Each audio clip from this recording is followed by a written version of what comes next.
অবশেষে নির্বাচনী কাজে রাজ্যে আসছেন একসময়কার বাম ছাত্রনেতা বর্তমান কংগ্রেস নেতৃত্ব যুবকদের আইকন কানাইয়া কুমার।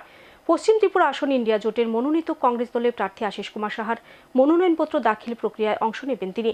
আগামীকাল মনোনয়নপত্র জমা দেওয়া শেষ দিন সুবিশাল মিছিল করে মনোনয়নপত্র পেশ করবেন কংগ্রেস প্রার্থী। আগরতলা প্রদেশ কংগ্রেস কার্যালয়ে আয়োজিত এক সাংবাদিক সম্মেলনে কথা জানান কংগ্রেস বিধায়ক সুদীপ রায় বর্মন। দেশের অষ্টাদশ লোকসভা নির্বাচনের দিন যত এগিয়ে আছে ততই যেন উত্তপ্ত হয়ে উঠছে রাজনৈতিক পারদ। এবার মোট 7 দফায় অনুষ্ঠিত হবে লোকসভা ভোট, যার প্রথম দফা শুরু হবে আগামী 19 এপ্রিল। আর সেদিনে অনুষ্ঠিত হবে পশ্চিম ত্রিপুরা সাধারণ আসনে নির্বাচন।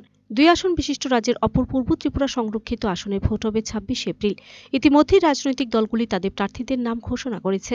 পশ্চিম ত্রিপুরা আসনে শাসক বিজেপি দল প্রার্থী করেছে রাজ্যের প্রাক্তন মুখ্যমন্ত্রী সাংসদ বিপ্লব কুমার দেবকে। তার বিরুদ্ধে মূলত প্রতিদ্বন্দ্বিতা করছেন আশিস কুমার সাহা। ইন্ডিয়া জোটের সমর্থনে কংগ্রেস দলে মনোনীত প্রার্থী হলেন শ্রী সাহা। নির্বাচন কমিশনের ঘোষণা অনুযায়ী প্রথম দফা ভোটের মনোনয়নপত্র দাখিলের শেষ দিন ধার্য করা হয়েছে 27 মার্চ। তাই আগামীকাল বুধবার সেই দিনেই মনোনয়নপত্র জমা দিতে চলেছেন মূল দুই প্রতিদ্বন্দ্বী দলের প্রার্থীরা। এক প্রকার রাজপথ কাঁপিয়ে এদিন মনোনয়নপত্র দাখিল করতে চলেছেন কংগ্রেস ও বিজেপি প্রার্থী। এর জন্য ইতিমধ্যেই শুরু হয়ে গেছে জোরদার প্রস্তুতি। তবে ইন্ডিয়া জোটের মনোনীত প্রার্থী কংগ্রেসের আশিস কুমার সাহার মনোনয়নপত্র জমা দেওয়ার কর্মসূচিতে অংশ নিতে এবার রাজ্যে আসছেন যুবকদের আইকন কানাইয়া কুমার। গত বিধানসভা নির্বাচনেও তার রাজ্যে আসা নিয়ে অনেক জল্পনা কল্পনা দেখা দিয়েছিল, যদিও শেষ পর্যন্ত নির্বাচনী প্রচারে অংশ নিতে আসেননি তিনি। অবশেষে নির্বাচনী কাজে অংশ নিতে রাজ্যে আসতে চলেছেন তিনি। রাজ্যে এসে তিনি কংগ্রেস প্রার্থী সমর্থনে আয়োজিত মিছিল ও সভায় অংশ নেবেন।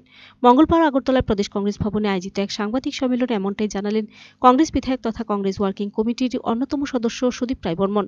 সাংবাদিক সম্মেলনে এদিন তিনি জানান, বুধবার বেলা 10:30টায় রবীন্দ্র শতবার্ষিকী ভবন প্রাঙ্গণ থেকে ইন্ডিয়া জোটের মিছিল শুরু হবে। মিছিল শহরের বিভিন্ন পথ পরিক্রমা শেষে এক সভায় মিলিত হবে। পরে প্রার্থী আশিস কুমার সাহা ইন্ডিয়া জোটের নেতৃত্বদের সাথে নিয়ে জেলা শাসকের কার্যালয়ে গিয়ে রিটার্নিং অফিসারের হাতে তুলে দেবেন তার মনোনয়নপত্র। ভারতীয় জাতীয় কংগ্রেস মনোনীত প্রার্থী ইন্ডিয়া জোটের প্রার্থী ত্রিপুরা প্রদেশ কংগ্রেস কমিটির মাননীয় সভাপতি তথা এক পশ্চিম ত্রিপুরা আসনের প্রার্থী আশিস কুমার সাহা আগামীকাল মনোনয়নপত্র দাখিল করবেন। সকাল 10:30টার সময় আমাদের জমায় রবীন্দ্র ভবন প্রাঙ্গণ এবং রাস্তা এলাকায় প্রেস ক্লাব সহ রবীন্দ্র ভবন প্রাঙ্গণ এলাকায় ওখান থেকে মিছিল করে আগরতলা রাজপথের বিভিন্ন পথ পরিক্রমা করে অবলা যমুনের ওখানে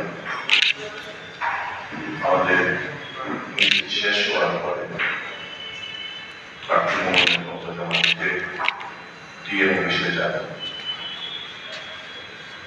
আগামীকালে এই মনোনয়নপত্র দাখিলে আমাদের কংগ্রেসের নেতা ছাত্র যুবকদের অনুপ্রেরণা কানাইয়া কুমার আগামীকাল এই মিছিলে অংশগ্রহণ করবেন এবং মিছিল শেষে ওই অপরাধ জমিতে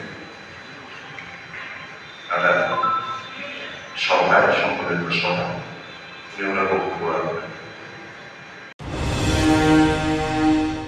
ভিডিও রিপোর্ট সার্চ এন্টারটেইনার।